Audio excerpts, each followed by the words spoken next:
Mr. Arnquist. May it please the court, counsel, members of the community.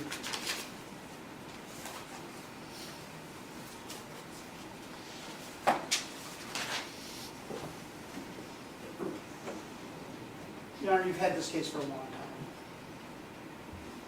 You've seen Matthew for a long time. He comes before you today to take responsibility for his actions. He could have not pled guilty, he could have gone to trial, could have put the community through that, and he chose not to. It's not a Illinois factor of mitigation, but it is considered in federal courts. And as we'll discuss later, Your Honor, can certainly consider non-statutory factors of mitigation or aggravation. It's incredibly important. You heard people speak today. Their voices don't fall on deaf ears. He understands what he did. It was wrong. He pled guilty to it. He pled guilty, facing a range of 75 years. With no promises. No 402, no advisements, no nothing. Just a straight minimum of 10 years at 85%, maximum of theoretically 75 years. And he still did it.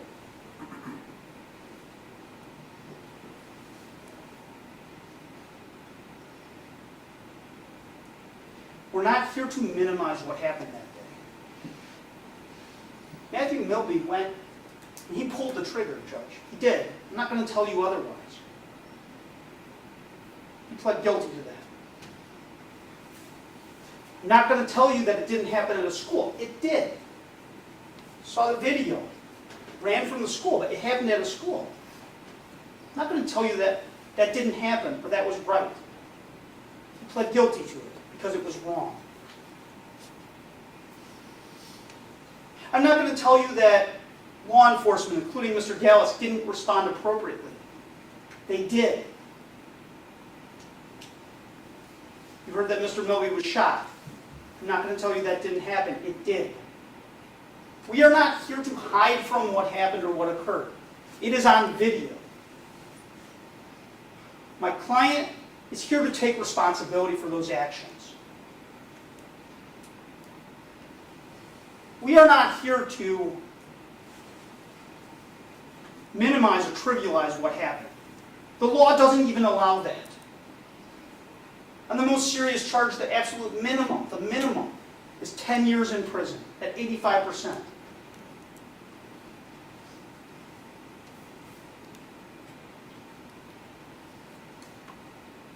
On the other charge, the minimum is 6 years, 85%. Those aren't trivial sentences.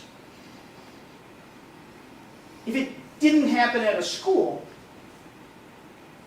and it wasn't a police officer that was shot at, the sentencing ranges would be different. The legislature has already determined that. We understand that.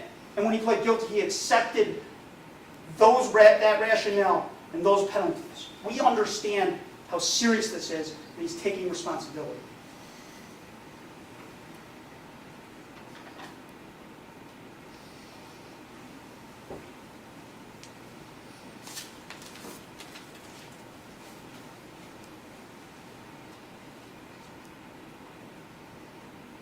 We want to also take this opportunity, while he takes responsibility, to acknowledge the performance of law enforcement.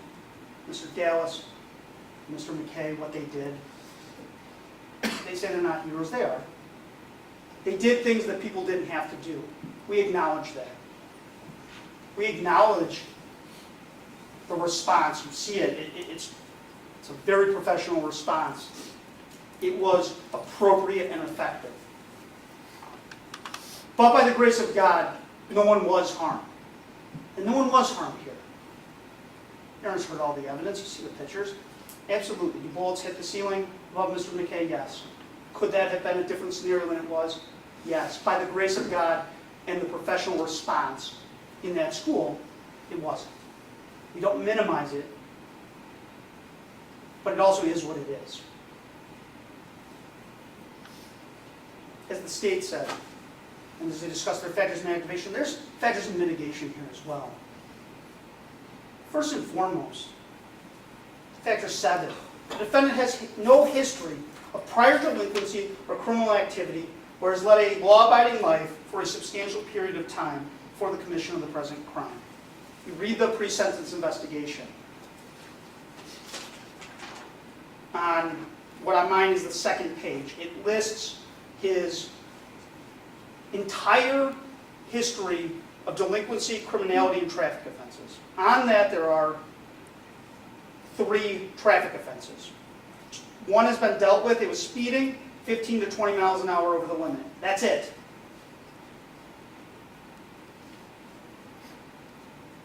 Just as justice demands that this offense not be minimized, and we're not asking that it be minimized. Justice also demands that the factors of mitigation and aggravation are weighed appropriately. This young man has no record, none.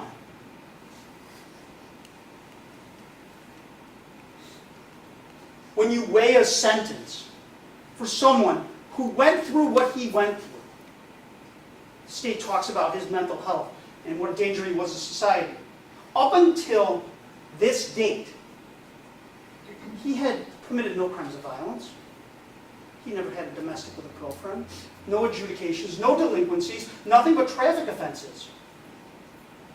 This idea that he can't be rehabilitated is crazy. The state says, well, in the victim's and the report, he indicated that he believed he was going to become a career criminal. Well, you heard about his mother, and her record is in here. You heard about his father, whose record is in here. He's currently in prison for solicitation of murder of his mother. His father is a career criminal, according to this report. So is his mother. A child coming from that environment is probably going to believe that's where they're headed. And it's sad and it's tragic, but it's the truth. Up until that day in May, Mr. Milby hadn't committed a single crime, not one. You heard from his family that he was a good child, a good egg, that got broken again and again and again. And it cracked.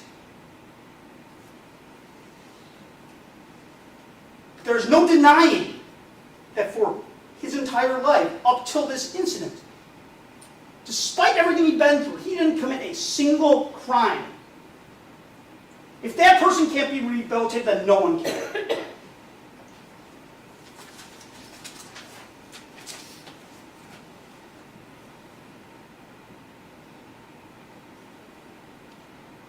The other major factor in mitigation to consider is factor 16. At the time of the offense, the defendant was suffering from a serious mental illness which, though insufficient to establish the defense of insanity, substantially affected his or her ability to understand the nature of his or her actions or to conform with his or her conduct to the requirement of the law.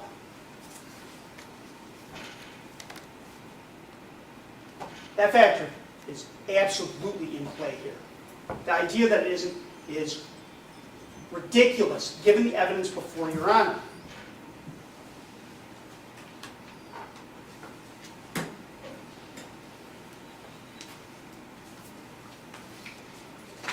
In the pre-sentence investigation, there are reports from Rosecrans included.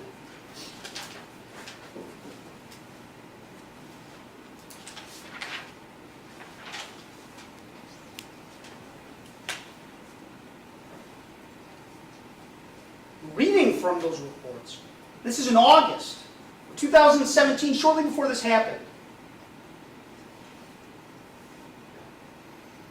Patient overall demonstrates symptomology that appears congruent with DSM-5, diagnosis of bipolar I disorder. The client's father was able to give collaboration and reports that there have been concerns with paranoia for about 2 years, and that client will go through phases with not a lot of sleep. Client was educated on a possible switching of units to a more focused dual diagnostic program. And then later, when he was discharged on August 23rd, 2017, that same report from Rosecrans indicates, once admitted into treatment, Matt struggled with delusional thinking, paranoia, high levels of anxiety, and difficulty with boundaries. Matt has been diagnosed with bipolar 1 and changes from flat affect and minimal engagement to antagonizing peers and pushing emotional and physical boundaries quickly. He met with a psychiatrist for an assessment and was started on medication. He was not medication compliant as of August 22nd, 2017. One paragraph below that, it states, it is recommended at this time Matt transition to a long-term residential facility to focus on mental health. At this time, he is not mentally stable and is recommended that he address this first. It is then recommended that he focus on substance abuse. He and his family have been provided with a list of facilities and alternate aftercare options. It is also recommended that he and his mother complete family counseling. That's 8 months or so, 9 months before this incident. It is without basis that he was not suffering from mental illness. As the state pointed out, he was found unfit by this court. And as your Honor will note, the reports from that time are really, really similar to what was said beforehand. For example, we have the report of Matthew Finn. The date of the report is January 26, 2020. These symptoms include severe mood problems with increased psychosis, delusional thought content, and intensity of personality dysfunction. When not taking his medication, Matthew Milby Jr.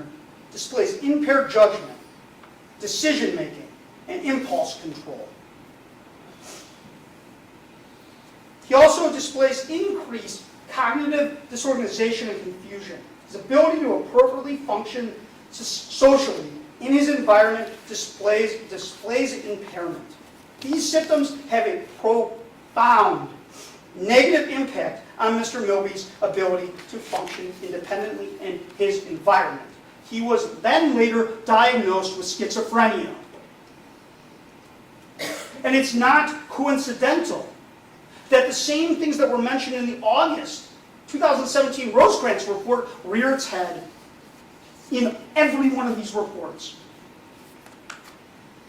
The affect, Your Honor has heard testimony after testimony after testimony about his affect. When he was found unfit, affect. That's in 2017 that was there.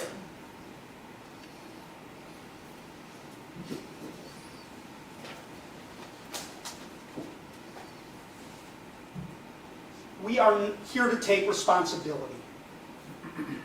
But we are also here for justice. Ignoring his mental health, ignoring his criminal record, that's not justice.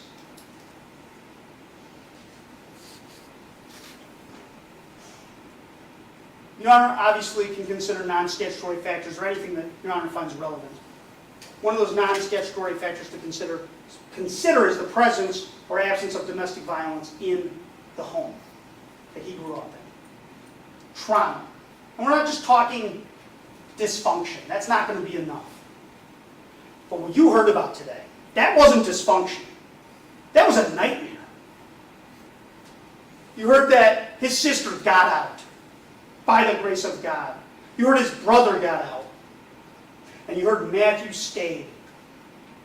And when he stayed, his mother came down on him like the wrath of God. Couldn't have any friends. Couldn't go anywhere. You heard family members. You heard his grandmother, his aunt, his sister.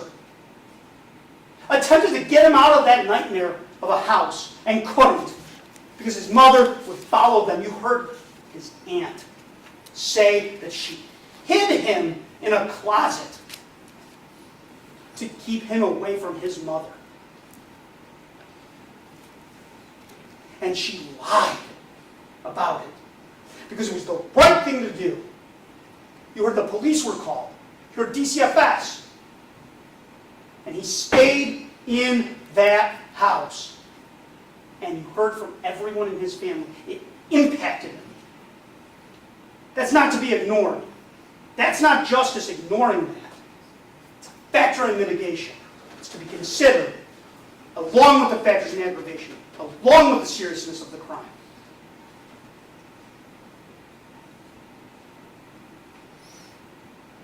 And when you consider those factors in aggravation and mitigation, Your Honor, I'm going to ask you to arrive at a just sentence. The practical minimum in this case is 10 years at 85%. I believe, given what this gentleman went through, that is an equitable and proper sentence. And we're going to ask for the minimum. He has no record. Matthew Milby that sits in this courtroom is not the Matthew Milby that you saw prior. He isn't. He can be rehabilitated. School shootings are absolutely tragic and terrifying events. We're not minimizing it. But the idea that mental health doesn't contribute to that, that families don't contribute to that, that's possibly the biggest mistake that's been orated in this courtroom.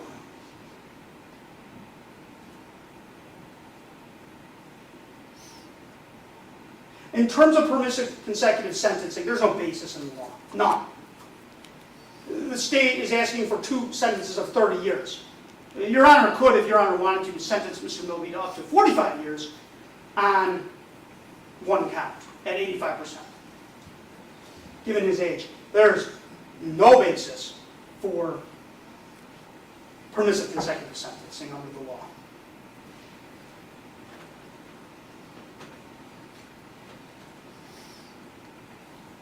And when considering this sentence,